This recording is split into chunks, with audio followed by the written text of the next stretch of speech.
I just saw Deadpool and Wolverine and I was extremely disappointed. Now, I never wanted it to come to this because I actually really like Deadpool as a character, but give me a chance, I'll tell you exactly why this movie fucking sucks. Full transparency, I had a lot of fun watching it, which I guess if that was the only goal, then good on them, they made a good movie. Now, I think that we can all agree that every good movie starts off with an idea of some sort, a reason to make the movie. In this case, there is no movie, there is no story, there is no reason to make the movie aside from Wolverine being involved. They were trying to put together a script for a third Deadpool movie and they couldn't come up with anything that was actually worth watching until they got Hugh Jackman involved. We were in conversations with Kevin Feige and Marvel, but it never quite gelled. But literally within a day of Hugh joining this story, we knew what the movie was. Just came to me like that. Healthy, robust flow. There is no actual plot, instead of it actually serving a purpose outside of the character dynamic. It's just sad to see where they went from Deadpool 1, which was made out of passion and love for the character, to now them being a standard run-of-the-mill MCU movie. The world is going to end and the only person that can save it is Deadpool. No character motivation, no stakes, no setups, lazy writing, a movie that feels like a video game, just going from place to place, situation to situation. There is no story, there's no structure. The whole movie is just a bunch of fucking random events. And for the people that like it, I'm glad you liked it. I had fun with the movie. The record-smashing summer event has officially crossed $1 billion. But I don't want this to be the standard going forward. When you make a movie that's purely fan service, it won't stand the test of time. You'll watch it one time in the theater. Thank you for showing that character to me. Thank you for stroking my fan cock. And the end of the movie pissed me off to no end, but I'm getting ahead of myself. We're gonna go through this movie a little bit. I'm gonna show you what I think is fucking bad, what I think is hilariously bad, and then maybe one or two things that I think is good. With the success of Deadpool 1 and Deadpool 2, Ryan Reynolds had free reign to pick whatever bullshit director that he chose. Ryan and I were working out together, so we're literally like spotting each other. Canadian director and failed actor Sean Levy, who's had smash hit masterpieces such as Night at the Museum, Night at the Museum 2, Real Steel, The Atom Project, and others. They made another Night at the Museum, what the fuck? Now him and Ryan have had a relationship in the past, so it's easy to see why Ryan picked this guy. Ryan wants majority control. This is why the director for Deadpool 1 and 2 dropped out of these projects. He wasn't allowing the director to be the director. So here comes Sean Levy. And it seems like he isn't the only person with a bad taste for Ryan Reynolds in his mouth. Would I work with him again?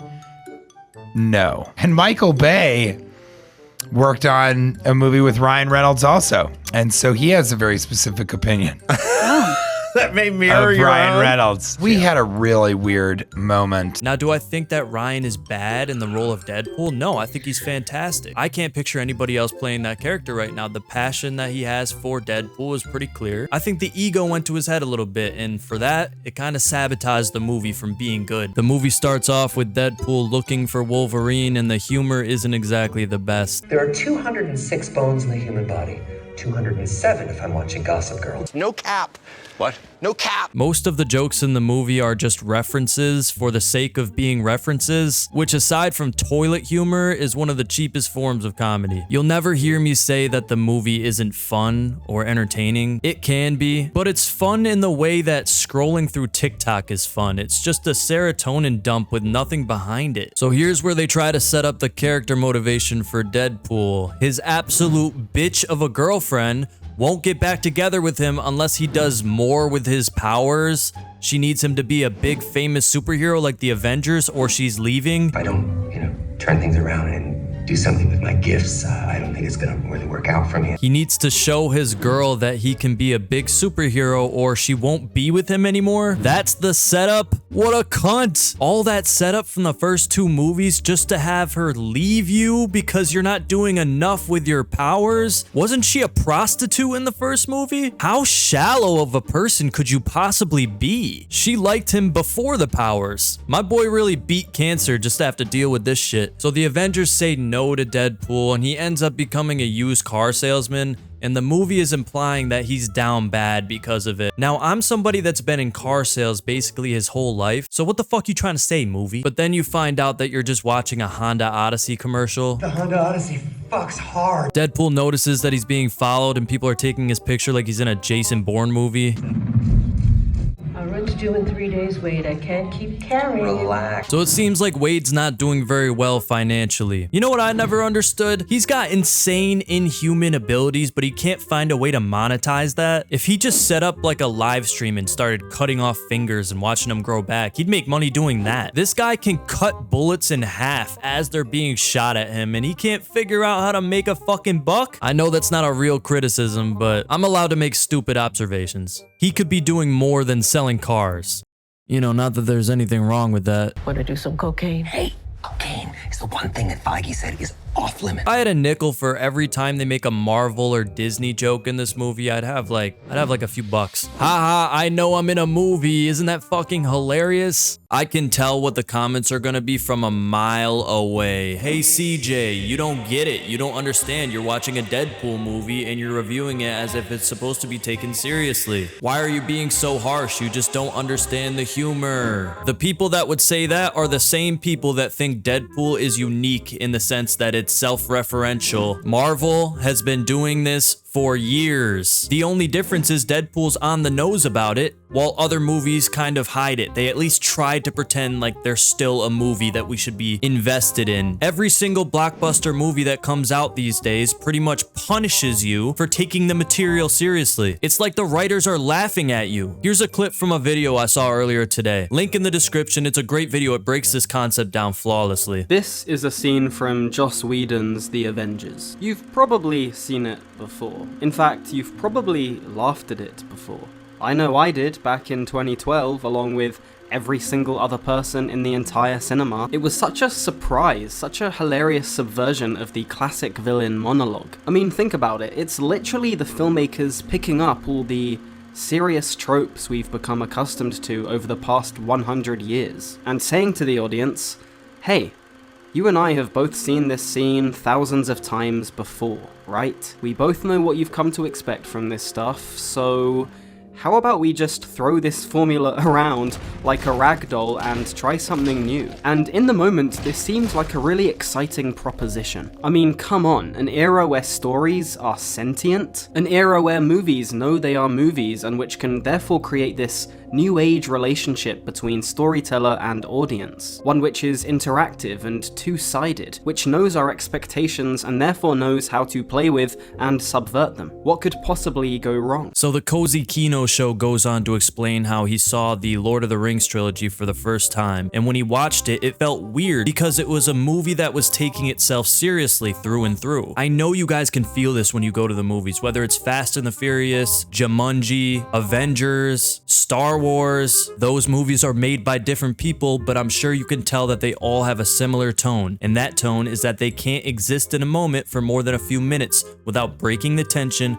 with some sort of joke. This sort of subversion of expectations is a tool to let us know that the movie knows it's a movie. And having that underlying implication in a movie from 10 years ago was interesting, but now it's gone so far to where we expect that. No matter what movie we see, we expect them to do this. Doesn't matter what studio, what director, what source material. So it's gotten to the point where we've lost what it is to see a good piece of art. Films that try to build on emotion and convey a message and actually exist inside of its own world for the entire runtime are now out of the ordinary. So what used to be a counterculture way of making movies is now the culture. I saw a comment that said, if everything's ironic, nothing's ironic, and that's completely true. So my point being, this type of humor in Deadpool is not refreshing to me. I feel like Deadpool's an interesting enough character to where you can make an actual movie with him in it, instead of it just being a tool to shit on other movies, and shit on itself. So then they try to set that connection up with him and his girlfriend. Guy from work. Dermot. Dermot. He's kind. Good. Likes to go hiking. Is that fucking German guy a superhero? Is he doing enough with his powers? Coming from the ex-prostitute, Deadpool's not doing enough with his life. That guy's defining characteristic is that he likes to hike. How can the movie expect me to want them to get back together when she's clearly a bad person? So then Deadpool gets a knock at his door, and this is where the weird insistence on Deadpool acting homoerotic starts. Whoa, whoa, whoa, whoa, whoa, whoa, whoa, whoa, whoa, whoa. Is that supposed to be scary? Pegging isn't new for me, friendo, but it is for Disney. They have him act gay a lot in this movie. 1 time would be a joke, 2 times would be a coincidence, 3 times is a bit much, but they do it like 15, 20 times. It's frequent. Since Deadpool is famously pansexual, is there sexual chemistry or tension between Deadpool and Wolverine? It's a love story between these guys. I feel it right now. My God, like 2 magnets facing the wrong direction. So Deadpool answers the door, assuming that they're here for a big gay orgy. Take your clothes off, but leave the helmets, and this isn't Pretty Woman. We're kissing.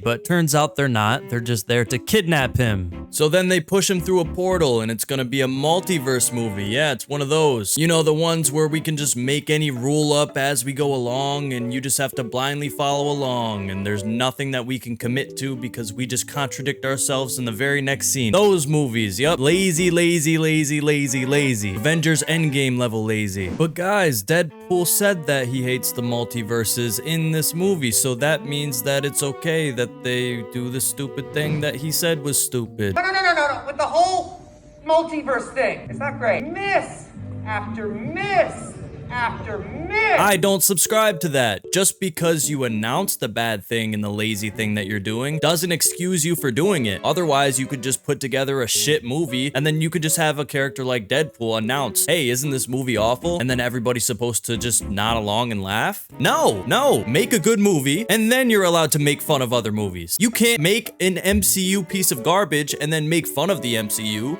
You have to be above that in order to fucking punch down. Then we're introduced to the main villain. His name is Paradox. He works for this organization that looks after all the multiverses. And as if the multiverse concept wasn't dumb enough, the reason why Deadpool's universe is being destroyed is because in his universe, Wolverine died. They describe this as Wolverine being an anchor being. An anchor being is an entity of such vital importance that when they die, their whole world slowly withers out of existence. Because he's so important to that timeline, him dying is going to cause the entire universe to implode on itself. This is the stupidest concept ever. Wolverine died from causes within his own universe. There was nothing external causing his death. Because he's so important, I guess he's an anchor being and the timeline will just decay. This is dumb. This is very stupid. Who chooses these anchor beings? Why do they happen? Are they disciples from God? Are there more anchor beings? Why not just come up with something else? I'm sure anybody that has a little bit of creativity can come up with a situation at which Deadpool and Wolverine have to interact with each other. Why did Wolverine's death affect the whole universe? Is it because he died a death so epic that it sent shivers down the timeline? Your anchor being died in an act of self-sacrifice so epic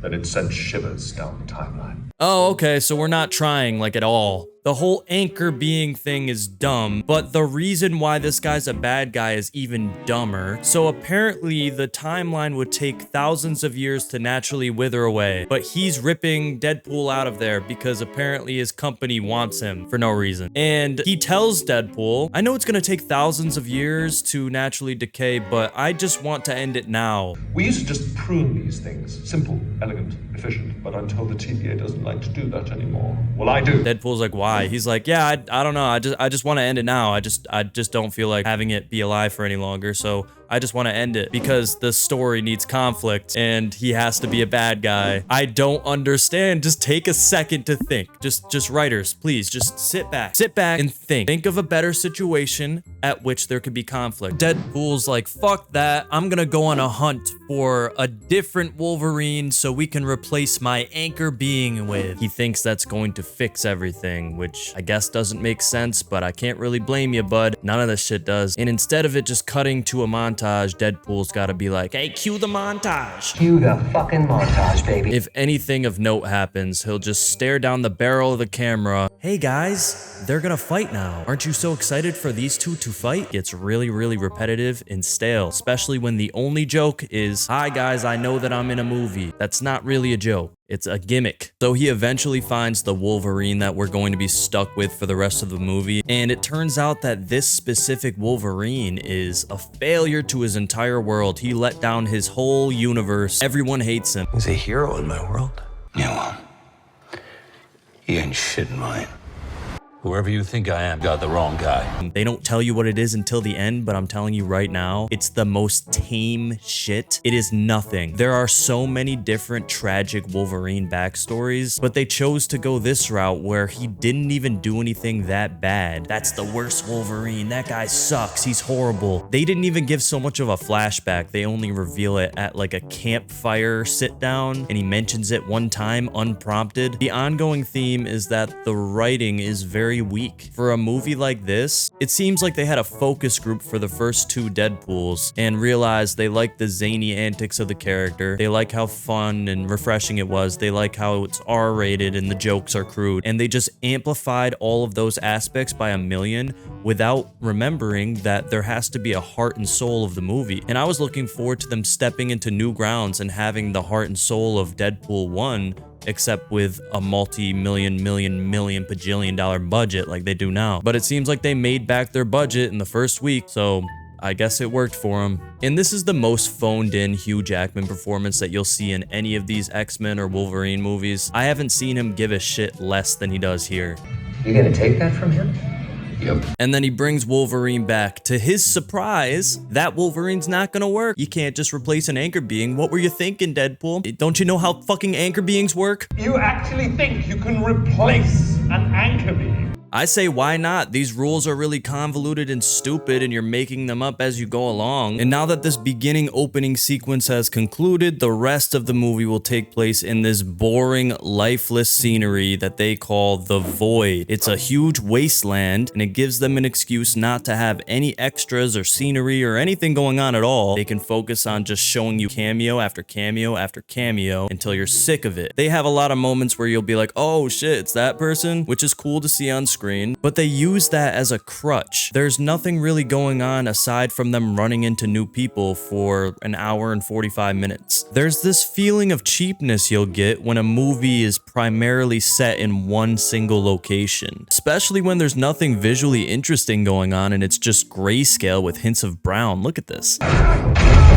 Holy fuck, did he just throw him through a concrete fucking wall? And instead of just having a cool moment and a cool fight, Deadpool's going to announce, this is what you guys have all been waiting for. We are going to fight now. This is gonna be great, isn't it? He does not need to break the fourth wall every fucking chance you get. Sometimes a moment can just exist so we're not pulled out of the experience. Let's give the people what they came for. Let's fucking go. Get your spectral sock out, nerds. It's gonna get good. Just one of the many situations that the writers have chosen to put them in so that they can showcase their sexual chemistry. Because that's the Wolverine and Deadpool that I know. How long was I asleep? Not all of it was asleep. So after they get kidnapped, they're being brought to a second forgettable villain's place. And she introduces herself as Charles Xavier's twin. Who are you? Charles Xavier's twin. Even though she has zero reference for who they are, for all she knows, they don't know who the fuck Charles Xavier is. So this is only so we as an audience know who she is. So they show how powerful she is. She can rip the skin off of somebody by just thinking about it.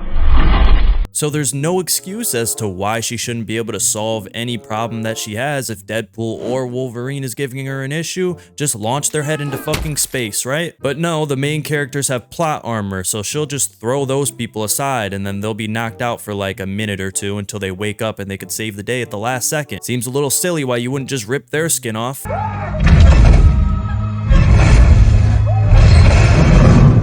She just buried him alive. There is no getting out of that. I don't care how strong you are. I don't care. Oh, fucking. So Charles Xavier's twin, or Cassandra, decides to read the mind of Deadpool, and we get a little flashback sequence of the ex-girlfriend. That cunt. Right here. No, you're not. I can't. I'm right here. Show me. You gotta do something.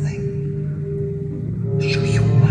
I'm with Wade on this one. What the fuck do you want to see? I don't know if they want us to think that this is a relatable relationship. It's really not. This girl could not give a fuck about Wade as a person. She wants him to be some big action star and is pretty much saying, hey, if you don't do what I want you to do, I'm gonna leave you. He doesn't even want to be in the Avengers. He listed the only reason as I want things to work out with my girlfriend, so that's why I'm here. So then this CGI cloud comes in that's never explained, and they escape by finding some random piece of equipment and then just fucking with it, and then it flies away, even though it's been set up that once you go to her lair, nobody makes it out alive. It's impossible. And after that big display of power that Charles Xavier's twin just showed us, she's not doing anything about it, even though she's staring at them flying away, and the movie just showed us how she can do whatever the fuck she wants with her mind. Why wouldn't you stop them? Why are you letting them get away when you can just stop them with your mind? Unless you're only using your power when it conveniences the plot.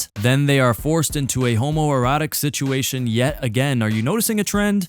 Almost done. Almost done what? Almost done what? We gotta get back to Paradox, right? How do you know who Paradox is? He never introduced himself to you and nobody told you his name. I really feel like Wolverine should be a lot more confused in this situation. He's asked a total of like 0 questions. He doesn't know what's going on. He just got taken from a bar and then he woke up drunk in a random dimension. I guess he understands this perfectly. He's just an omniscient god. See, when you're an anchor being, you just know this shit. So then they wander around from place to place for a little bit, and this brings us to our next product placement, the Honda Odyssey. Buy a Honda Odyssey.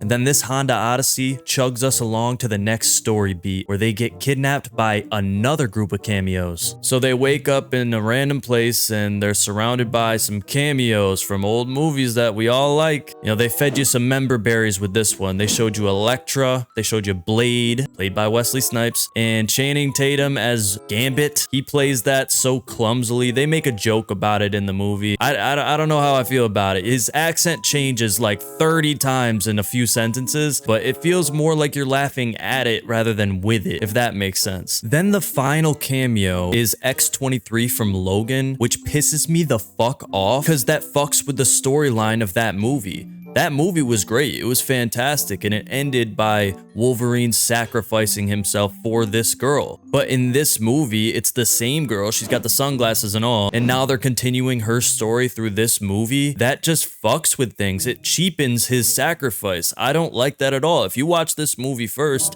and then watch Logan, that ending would have 0 impact for you. We've been inside Cassandra's lair. Wait a minute, you've been inside?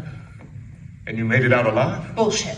Nobody's ever done that. Yeah, it was pretty easy. All I had to do was walk up to this metal boot and stab it with my claws. Flew away to safety with no problems. She didn't even try to stop me. So all of them are realizing that they don't have much plot armor left to go. So what they're going to do is steal Juggernaut's helmet, put it on Cassandra's head. Hopefully they can get close. And then they're going to emotionally get through to her and convince her to send them back to their respective dimensions. So now X-23 and Logan are sitting by a fire. They don't know each other because they're from 2 different universes, but they're having a little heart-to-heart where Wolverine tells her what he really did. Why is he so bad? Why is he the worst Wolverine? You might not know, but apparently I'm the worst. Well, the answer might shock you. So we're gonna do a little bit of a quiz and you guys can guess which one is which. Is he A, a pedophile, B, a terrorist, or C, was he drunk while his boys died? The answer is, of course, C. That is the worst one. He's an absolutely irredeemable piece of garbage. This might have been able to hit harder if they included some sort of visual aid, maybe a flashback. They could have just had Deadpool walk out the house and say, hey guys, time for a flashback. That's what he's been doing all movie, so it wouldn't be out of place. So after force feeding us some more nostalgia, they leave in the morning to go attack Cassandra's place. They're gonna get this shit done together as a team.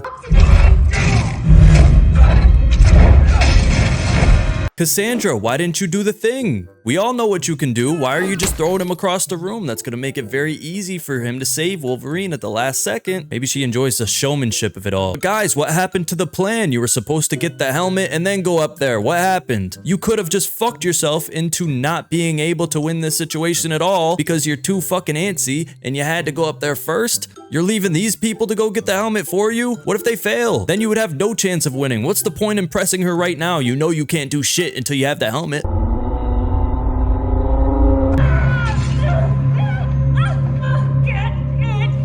And the way that they win this situation is that Charles Xavier's twin gets shot accidentally from some person that comes out of nowhere. Literally a plot point that doesn't even make sense. It's just a side character that's like, hey, I'm mad at you. And then that's it. Now she's shot. So do we let her die or do we save her? Wolverine's like, Charles Xavier would want me to save you, so I'm gonna do the right thing. And she's like, wow, I'm touched by that. Okay, all right, yeah, I'll send you guys back home. You want to hear something crazy? Something crazy, man, I don't know. Is it that you met a character off screen that was never mentioned before with the power to open a portal that we need right now, and he gave you a tool that you happen to have in your pocket as we speak, and you're gonna open a portal for us now, but the portal's gonna be way off the edge, so we have to jump into it instead of right in front of us, and there's gonna be a black cloud that's still never explained that's coming right in our direction, and we'll only make it into the portal like with a split second to spare. Seeing you.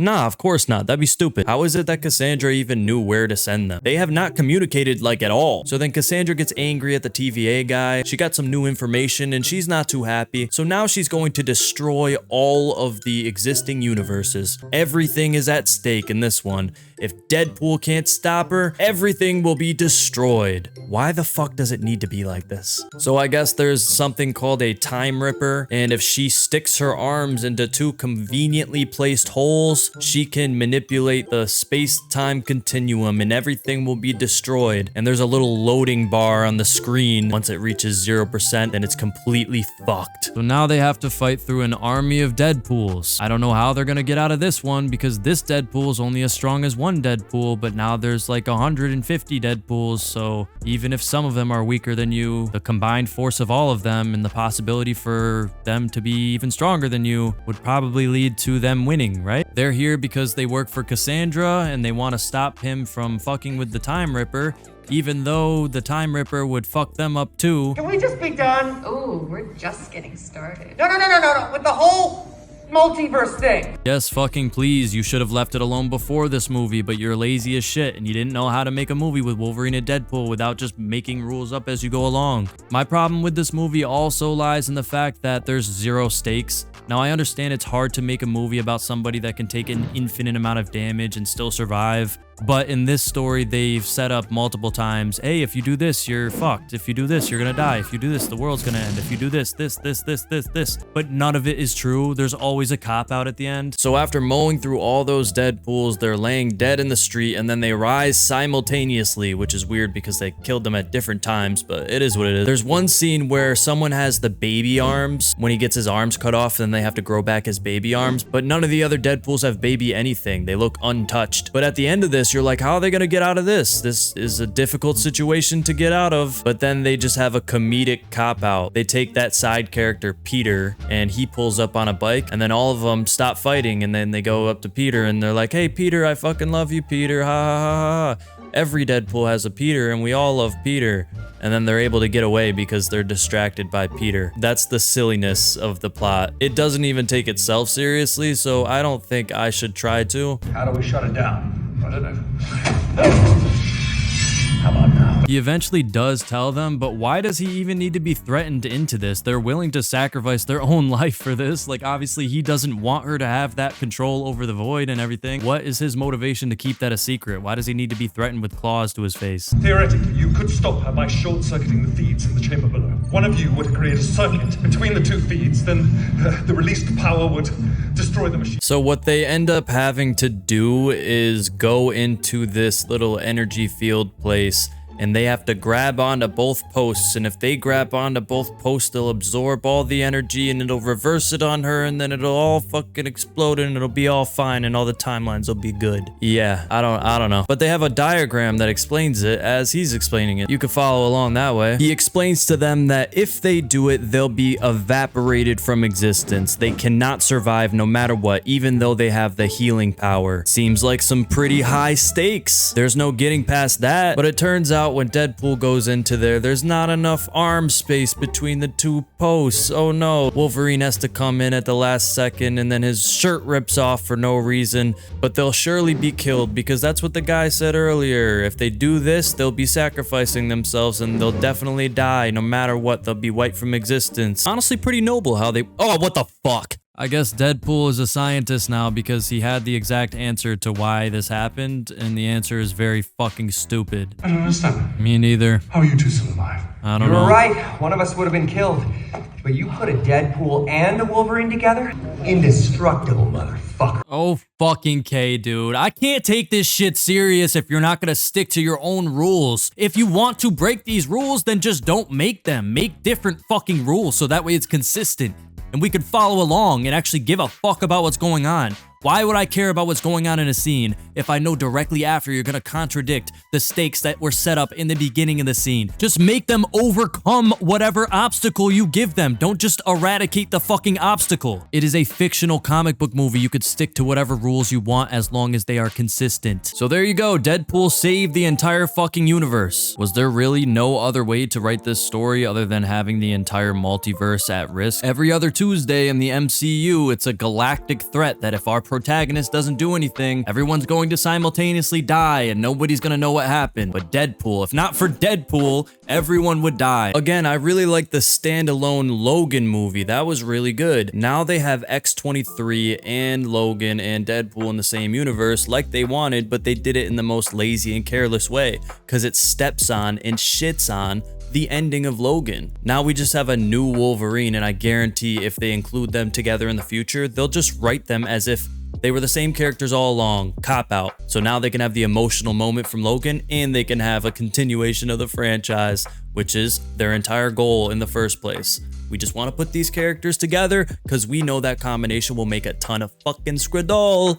Lots of fucking money, huh? It's breaking fucking records in terms of box office. It's doing very well. My final thoughts on the movie. Final thoughts. Well, I loved it. I had a great fucking time. I haven't had this much actual interaction with a movie at the movie theater in maybe like a year. It's been a long time, but yeah, I was clapping, I was laughing, I was ah ha ha, whoa, you know, giving reactions to the movie. And if a movie can make me do those things, then I'd say it's a pretty solid movie.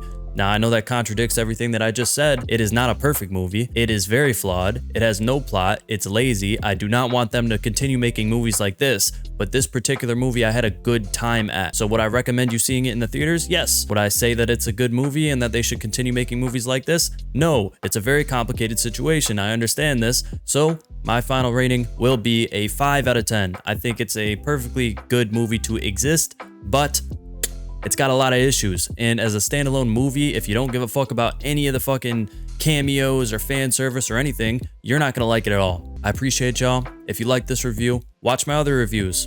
If you want me to review something specific in the future, let me know that in the comment section below. Definitely subscribe. Appreciate y'all. No cap.